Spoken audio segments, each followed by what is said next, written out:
In the near future, the world wasn't doing too good. We had made a mess of the planet. What were once forests and jungles were now lifeless deserts littered with skulls and plastic. The population of humanity was also increasing faster than we could provide for. The resources of Earth wasn't enough for the 10 billion people living there. Food, water, housing were all in short supply. It was decided that radical action needed to be taken. Faced with extinction, the people of Earth agreed that they should migrate to other planets for 10 years. This would give our home planet time to recover, whilst also starting to build colonies on the nearest planets to Earth, Mars and Venus.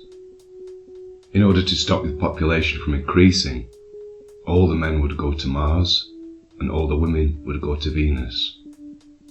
And after 10 years, we would reunite on Earth, as well as establishing homes across the solar system.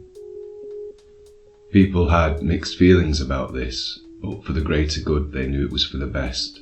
Enormous ships were built to ferry passengers from our planet to the next. The men and women of Earth bid each other farewell for now, with the hope that they would meet again in 10 years' time. For some it was a one-way trip. Fathers wished their daughters goodbye, mothers hugged their sons close before they went their separate ways to the stars. This story follows what happened on Mars, the planet of the men. Mars was a barren planet, a ball of red dust with a radioactive sky. The men had a big job ahead of them. With their ship in orbit, billions of men descended on the planet they would call home for the next decade.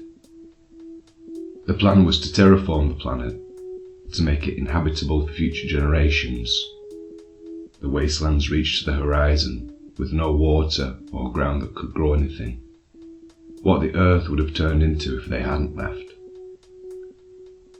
The men would live underground for now. The atmosphere was too dangerous, and the Martian rock would offer some protection against the toxic sun. The men dug out shelters in ancient cave systems. They'd brought everything they needed to survive. Each ship had brought an army of robots with them to help with this labour, but they often got clogged with dust or were damaged in the harsh environment. It was hard work keeping the robots working, and many men found themselves digging tunnels or shifting rubble to the surface themselves. Making the planet livable was complicated and difficult. The first step was to jump-start the planet's core so its magnetic poles would offer some protection from the harshness of space. Others busied themselves with growing food, setting up solar panels, as well as teaching the next generation of men the skills they'd need for the next decade.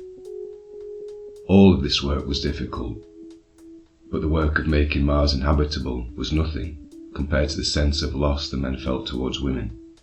They thought it would be hard, but the reality of not being able to be close to women caused men great pain and a sense of loneliness. They could talk to the women on Venus, though, due to the distances involved, men couldn't have a live conversation. Instead, it took hours, sometimes days, for messages to be sent back and forth between the planets. There were 74 million miles between them. After a day of working, the men would lie in their bunks, surrounded by the sound of snoring and the stench of men, and they would think about women. Some reflected on how they had trapped women in the past. Others fantasized about the day they would return to Earth, coming together again. There were multiple times in Earth's history where men had been alone with men. The military, in prisons, in boardrooms, hypermasculine zones. For the first few months, some men tried to imitate the old ways, still clinging on to the ideas of how men should be. But Mars was different. There was no government, or money, or property. Men held no status over each other. Every man was equal. There were also other factors that changed the men. The gravity of the planet was different to Earth. Even the weakest man could easily lift an enormous rock over their head, or perform backflips and somersaults effortlessly. As there were no women about, some men also felt they didn't need to do things they had previous. Men who had spent a lot of time so they could appeal to women suddenly found themselves with time on their hands. so they ended up just doing stuff for themselves. Rather than valuing how desirable they are to women, the men instead began to value brotherhood and community. They shared the common goal of making the planet livable, and in doing so found themselves appreciating one another towards this shared purpose. The men still desired intimacy and closeness and began to turn to one another for these purposes too. A man could be a vegetarian, but if the only thing on the menu was meat, they still had to eat. This didn't mean they weren't a vegetarian, but 10 years was a long time to be hungry. Time passed. The work the men had been doing began to take form. They mined ice from nearby moons and sent glaciers crashing into the planet's surface. With the iron core of the planet reignited, this allowed the atmosphere to begin to build. One morning, thin clouds appeared in the sky for the first time. The men of Mars had developed new traditions and cultures. The extra 40 minutes in a day on Mars was spent talking with other men. They discussed everything from suburban farming to classical music. The men would sit in circles and listen to one another, giving each man space to express themselves, their thoughts and feelings, their memories and dreams. Although of all the subjects that were discussed, there was one they kept coming back to: women.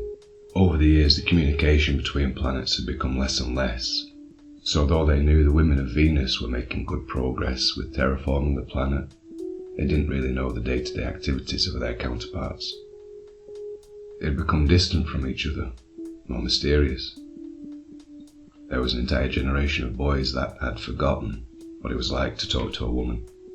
Although they had brought along with them films, music and books, none of this was the same as sitting next to a woman and listening to them. In their separation, the men had a lot of time to reflect on their ideas about masculinity. What did it mean to be a man? Each culture from around the world had their own values, ideas around being able to provide for a family, or concepts like being strong or having good hair. Some of these ideas men carried with them to Mars, although with time, some of them realised not all of these thoughts were useful. Some of the men realised that their idea of what it meant to be a man was entirely in relation to women. Yet this idea of men and women being relational, this dualism, bore little relation to their current experience. Every person on Mars thought of themselves as a man. On Earth, what it meant to be a man had certain connotations. Though as every person on Mars was a man, it became meaningless to make this distinction. The same as we don't define people who blink or breathe as labels we need to apply to people, as we all do it. It became less important to define people on Mars as being men. The first few years of being on Mars had caused a lot of anguish for some men, questioning of what it was to be a man with no women about. But this crisis of masculinity subsided into a general sense of wondering what it was to be human. How do we learn what masculinity is? One way is through media, films, television and books. The men in these things were often strong or handsome, intelligent or quick-witted, archetypal male characters, and though flawed sometimes, still being desirable in some way, the men that other men wanted to be. The images of this perfect man were just representations. Behind the image was another person like any other, one who woke in the morning with bad breath or stubbed their toe on the chair. They were just men. Yet they had become this idea of what a man was, almost like separate parts, like arms and hair and teeth and the chin, rather than the collection of these things that make up a person. Men saw the men like a collection of objects, and like any object, this could be thought of as being something that could be traded or owned or commodified. Masculinity had become a product. It's something to be bought and sold. Hours of advertising showing idealised male bodies to sell products to make you more desirable. The market of masculinity feeds on both men and feeds the idea of manliness. From film stars selling facial razors to cars. By commodifying masculinity and turning concepts into products, businesses showed that without using their products, you lacked something, in this case masculinity. As a lot of what this boiled down to was the desire to be with women. A lot of these products, like aftershave, clothes, gym equipment, were products that encouraged men towards traditional ideas of masculinity. As what the idea of being a man was has changed over the time, others latched onto this fear of change. A whole industry of men telling other men how to be men emerged, and not all of it was good. A lot of the philosophy harked back to traditional ideas of what masculinity was, yet as people could only know this through culture or memory, this idea of masculinity was a strange caricature of what a man was supposed to be, and the sorts of men advising others how to be better men, or what to do to sleep with women, tended towards encouraging negative thinking about women, and giving excuses towards a man's shortcomings, which is a good model to keep customers coming, is the advice that peddled didn't really work. It took some men a while to think that if they wanted advice on how to meet women, maybe they should just listen to women. The way men performed at being men took its toll, not just on men, but on women too. Back on Earth, everyone was affected by these cultural ideas of what men should be, what men deserved, and what men could take. And how else do we learn about masculinity? Our fathers brought up by their fathers and their fathers. How did our great-grandfathers' ideas of being a man echo through generations to the way men act today? Perhaps these old men were made harder by the times they lived in, treating their sons differently than the way we treat men today. But how much violence or neglect was acted out over the centuries?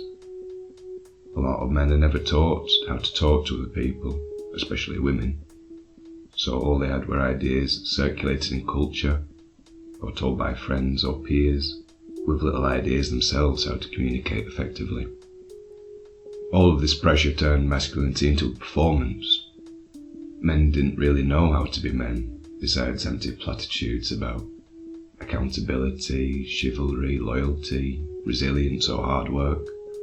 And on another level, how desirable you were or how much sex you had being the measure of a man.